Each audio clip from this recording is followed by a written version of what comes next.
Salut Gabriel, j'ai vécu une vraie aventure hier. Je suis allé à la poste pour envoyer un colis à ma grand-mère, et franchement c'était plus compliqué que prévu. Bonjour tout le monde sur Waspoken French.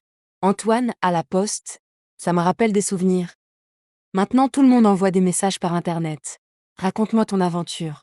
D'abord, il y avait une énorme queue, au moins 15 personnes devant moi, et un seul guichet ouvert.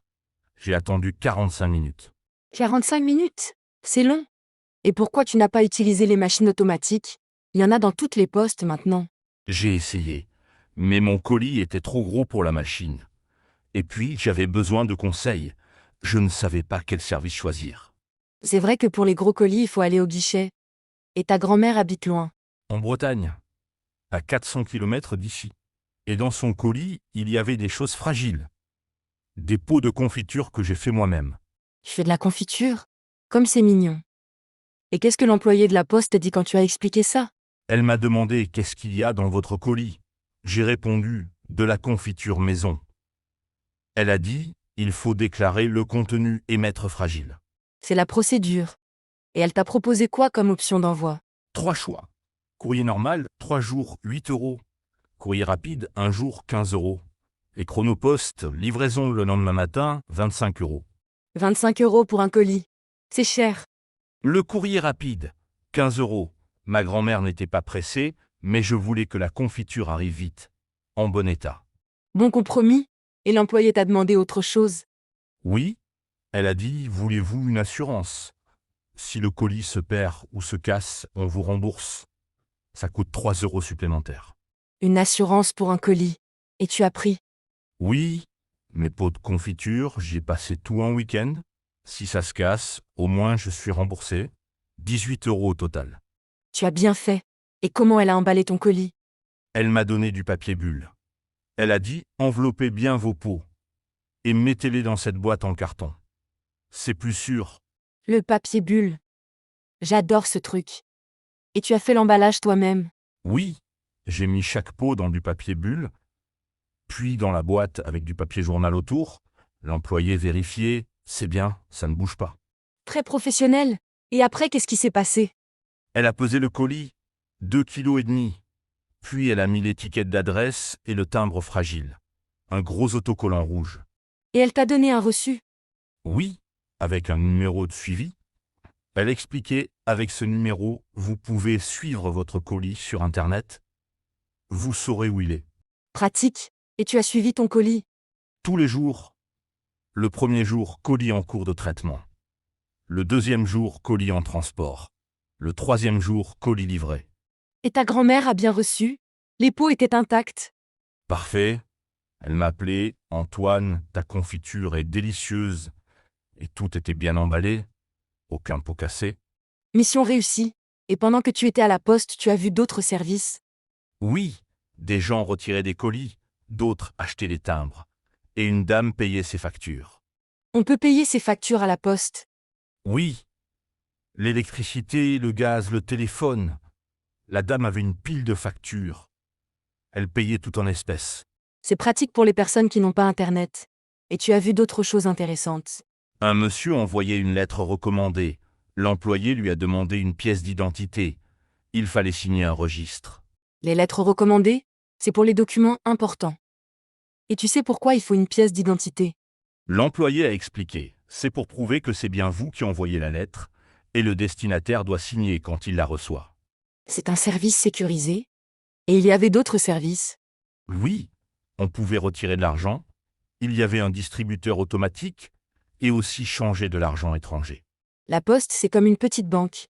Et tu as utilisé le distributeur. Non mais j'ai regardé. C'est simple. On met sa carte, on tape son code, on choisit la somme. Comme partout. Et les timbres? Tu as vu les nouveaux timbres? Oui, il y avait de beaux timbres avec des fleurs, des monuments, des animaux. J'ai acheté quelques timbres pour ma collection. Ta collection de timbres. Et ils coûtent combien maintenant? Un timbre normal coûte 1,10 €. Les timbres spéciaux avec de belles images coûtent plus cher, jusqu'à 2 euros. 2 € pour un timbre. Ça augmente. Et tu as rencontré des problèmes à la poste. Un petit, au moment de payer, ma carte n'a pas marché. L'employé a dit Essayez de nouveau. À la troisième fois, ça a marché. Ça arrive, les machines ne marchent pas toujours parfaitement. Et heureusement que tu n'avais pas seulement ta carte. Exactement. J'avais des espèces en cas de problème. L'employé m'a dit c'est toujours bien d'avoir de l'argent liquide. Sage conseil. Et l'ambiance à la poste était comment? Assez calme. Les gens attendaient patiemment. Ils lisaient des journaux, regardaient leur téléphone. Une dame tricotait. Les gens sont habitués à attendre à la poste. Et les employés étaient aimables. Très aimable. Mon employé a pris le temps d'expliquer chaque option. Elle était patiente avec mes questions. C'est important. Un bon service clientèle. Et tu retourneras à la poste. Quand j'aurai besoin, mais maintenant j'essaie d'utiliser les services en ligne. C'est plus pratique pour certaines choses. Comme quoi par exemple? Acheter des timbres, suivre des colis, calculer les prix d'envoi, tout ça, on peut le faire sur Internet. C'est vrai. Mais pour envoyer un gros colis fragile, il faut encore aller au guichet.